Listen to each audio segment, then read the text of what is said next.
Now, having established, my dear brothers and sisters, that the gates, as the ulama had established, radiallahu ta'ala anhum wa ardahum, that the gates that the shaitan uses to break into the fortress, this most prized trust of ours, our qulub, that they are our very attributes that we choose, I repeat, to have.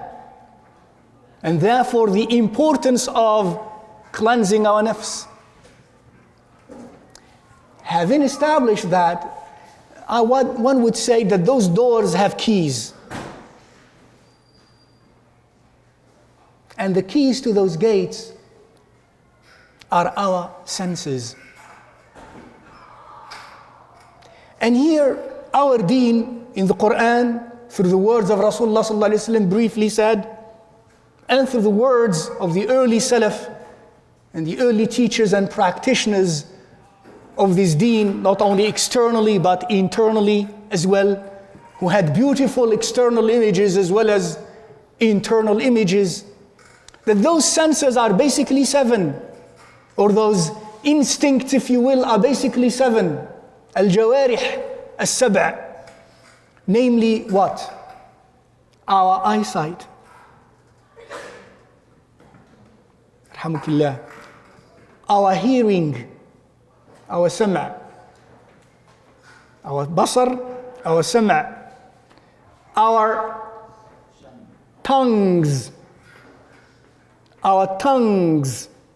اللسان وما أدراك ما اللسان. Number 4, our stomachs. Number 5, our sexual organs. Number 6, our hands.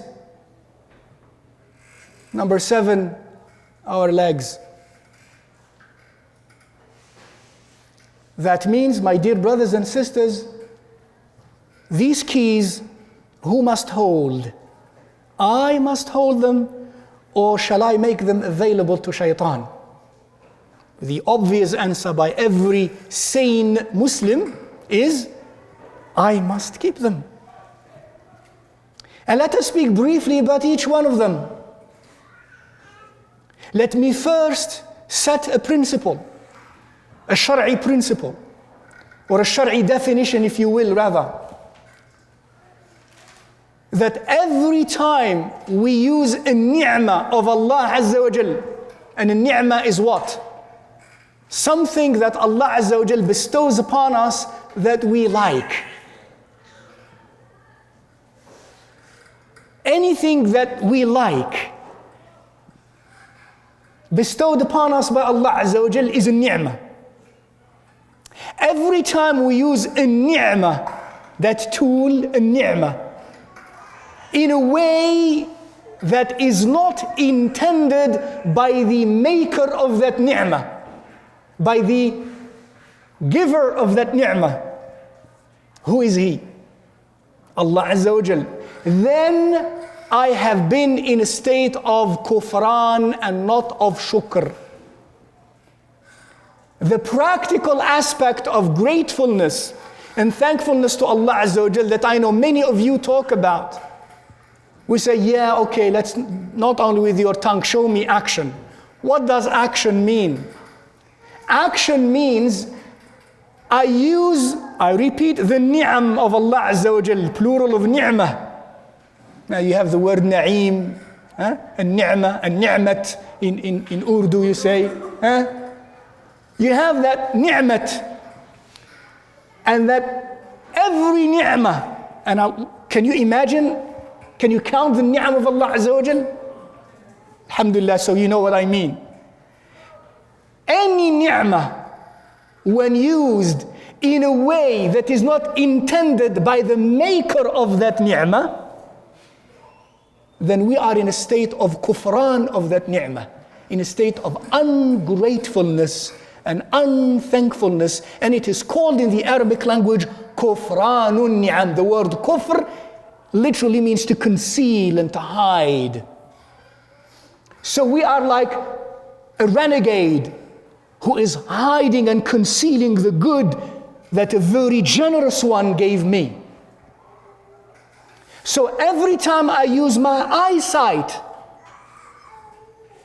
and light, for I need light to see, including this instrument called the eye, every time I use my eyesight to look at haram, gender relationships, that's the most common, especially in a world culture, not only in this culture of the United States of America. Many of us are Americans, but we're talking about the non-Islamic, secular part of our American culture.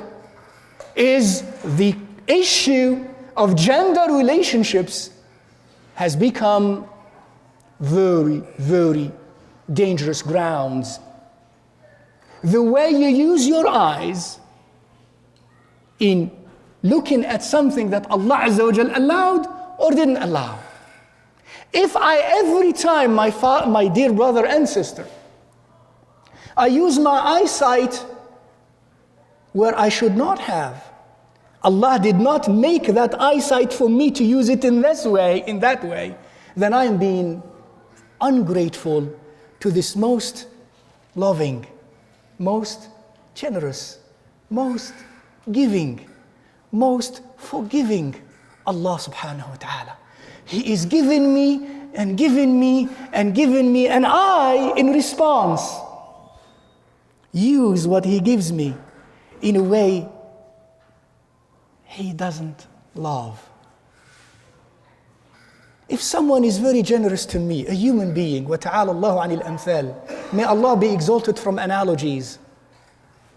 If someone who's very, very generous to me and very kind and very compassionate and very loving and gives me and never asks me enough, never says enough. And instead, I curse at him. And I betray his trust. And I backbite him. What would that person be? I think everyone here would say, yuck. True or false?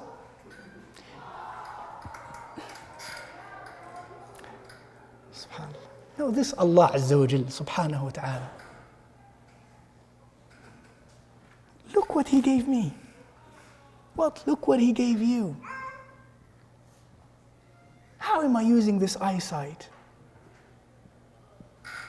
Am I also using it to uncover the awrat of others, the deficiencies and the mistakes of others, watching them, and when I see one? How am I using these eyes? What material am I reading? What pictures I am looking at? What television programs I'm indulging in? That's abuse of the ni'mah. That's kufran, ungratefulness of the ni'mah of Allah Azza wa Jal, of the eyesight and of light. Isn't it true? So I watch for my eyesight every day, my brothers and sisters. There are so many ways I can use my eyesight in a negative way, and so many ways I can use them in a positive way.